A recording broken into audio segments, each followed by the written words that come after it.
बेटा अभिमन्यु, यहाँ क्यों आए हो? बेटा यहाँ किस लिए आए हो? अभिमन्यु ने कहा गुरुदेव यहाँ भला क्यों आया जाता है?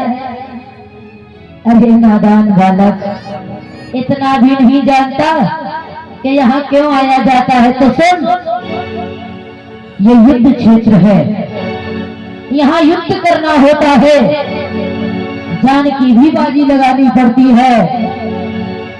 युद्ध करना तेरे बस की बात नहीं है बेटा, क्योंकि तू अभी बहुत छोटा है। जला उठ जा। गुरुदेव क्या कहा आपने कि युद्ध क्षेत्र है, युद्ध करना होता है? हाँ, तो गुरुदेव युद्ध क्षेत्र है तो युद्ध ही करने आया हूँ, कोई भंडारा खाने थोड़ी आया हूँ। हाँ, युद्ध करने आया हो।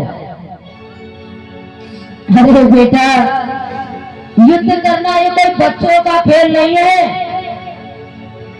जा लौट जा। क्यों अपनी माँ को निपुती बनाना चाहता है? क्यों अपनी पत्नी को विधवा बनाना चाहता है? मैं तेरी भलाई के लिए कह रहा हूं, लौट जा, इसी में तेरी भलाई है। लौट जा। युद्ध करना तेरी बस की बात नहीं है।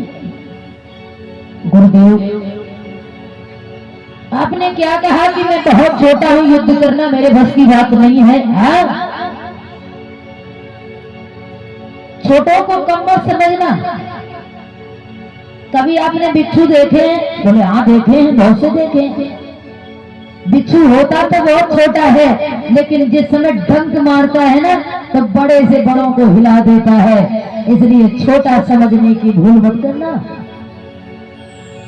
जो इतना कहा तो मानो जलती हुई अग्नि में घी की आहुति डाल दी हो।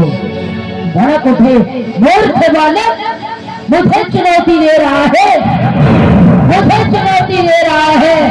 अरे मैं तो तेरे भलाई के लिए कह रहा था, लेकिन तू क्षमा करने के योग्य नहीं है। अभी भी समझा रहा हूं, लौट जा, वरना नाहक मारा जाएगा।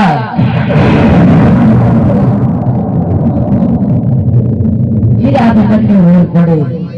गुरुदेव मुझे तो ऐसा लग रहा है कि मेरी वीरता को देखकर तुम्हारे दिल में कायरता उत्पन्न हो रही है, क्योंकि तुम्हें मालूम है कि मैं अर्जुन का लाला हूं, कितना बलशाली हूं। तुम जानते हो मेरी शक्तियों को, मेरी ताकत को, तो तुम्हारे दिल में कायरता उत्पन्न हो रही है। क्रोध दिला रहे हैं गुरु को,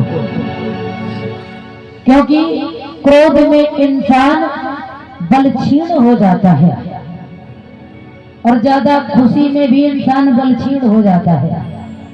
आप कोई भारी सामान उठा रहे हैं और आप खुशी से हंसने लग जाओ तो तुम्हारे हाथ पांव ढीले हो जाएंगे, उतना बल नहीं लगेगा। ऐसे ही अत्यधिक अगर क्रोध हो जाए तो भी बल क्षीण हो जाता है। तो क्रोध दिला रहे हैं गुरुदेव, तुम डर रहे हो मुझसे, तुम्हारे दिल में कायरता उत्पन्न हो रही है। अरे इतना डर लगता है तो हरे तरफ मेरा रास्ता साफ करो। जो इतना कहा सो भड़क उठे, मूर्ख बालक, क्षमा करने योग्य नहीं है। सावधान, ले संभाल मेरे बाल। सर सर सर सर बाण छूटने लगे, परंतु अभिमन्यु हर एक बाण का काट करके चले जा रहे हैं। देव के अंदर प्रवेश कर रहे हैं, अमोघ बाणों से देव के अंदर रास्ता बनाया।